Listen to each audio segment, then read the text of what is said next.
The peaceful conclusion, in their old age, the original warriors gathered one last time on the banks of the Ganga. Bhishma, Karna, the Pandavas, and Draupadi sat together watching the sunset. Bhima laughed and said, "All because I killed one angry boar." Karna smiled and replied, "Sometimes the smallest acts of dharma change everything." When the time came, the elders departed for the forest together, not in sorrow, but in fulfillment. They left behind a Bharatvarsha that would be remembered for 1,000 years as the greatest golden age in history.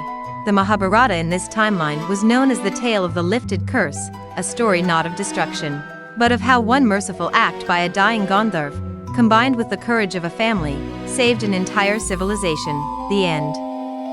What if, the curse that was lifted, in this new alternate Mahabharata, the story took a dramatic turn during the Pandavas' exile in the forest. One night, while the Pandavas were resting, a massive boar charged into their camp. Bhima, ever the protector, fought and killed it. Unknown to them, the boar was no ordinary animal, it was a cursed celestial being. As it lay dying, it revealed its true form and spoke, "I was once a proud Gandharv. I cursed your family to endless suffering. But your strength and protection of the weak have moved me. I lift my curse. From this day, your greatest sorrows shall be avoided." The Gandharv vanished in a flash of light, the changed destiny. Because the curse was lifted, many tragedies that were destined simply did not occur. When the game of dice eventually happened, it was delayed due to the exile. Yudhishthira played more cautiously. He lost some wealth but refused to stake Draupadi or his brothers.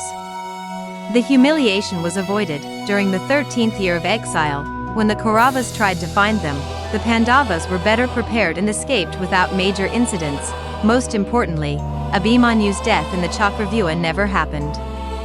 Arjuna taught his son the full secret of breaking the formation before the war. The war that wasn't. When the final confrontation seemed inevitable, Krishna visited both sides. He reminded them of the lifted curse and the Gandharv's words. Combined with Bhishma's growing reluctance and Karna's inner conflict, after Kunti's revelation, Duryodhana finally agreed to a peaceful division of the kingdom. The Kurukshetra war was completely avoided. Instead, a grand unity ceremony was held. Yudhishthira and Duryodhana were crowned as joint rulers. Karna was welcomed as the eldest brother. Bhishma lived longer, happy to see his family united. Draupadi became the most respected queen in history.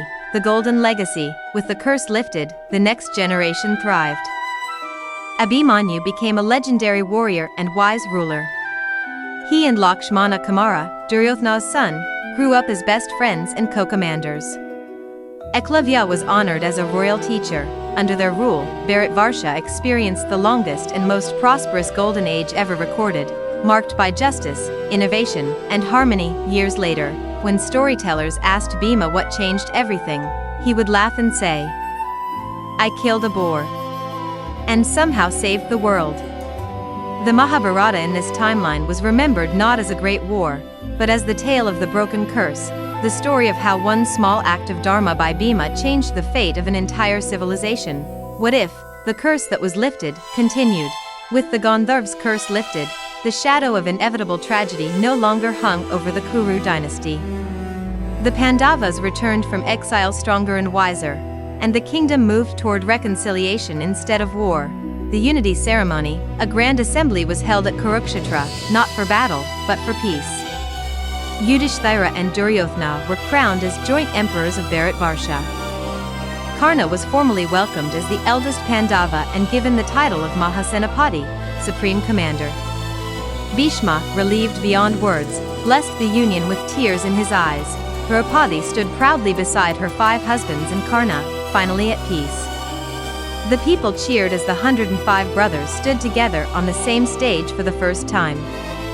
The Golden Reign, the next 20 years, became legendary. Infrastructure prosperity. Duryodhana and Bhima led massive projects. New roads, canals, temples, and granaries were built across the empire. Famine became a thing of the past. Education equality. Karna and Arjuna together established gurukuls open to all castes and communities.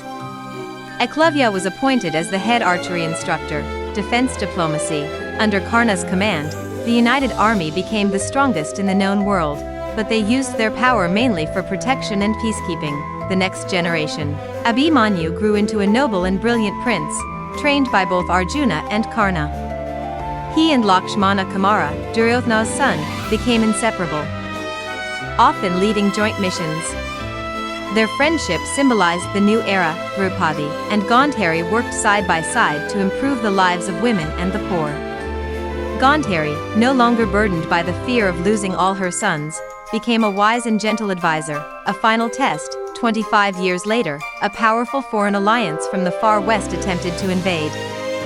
This was the last great challenge for the United Empire. Instead of division, the response was perfect coordination. Karna and Arjuna led the archery divisions. Bhima and Duryodhana commanded the front line. Abhimanyu and Lakshmana Kumara executed brilliant flanking maneuvers.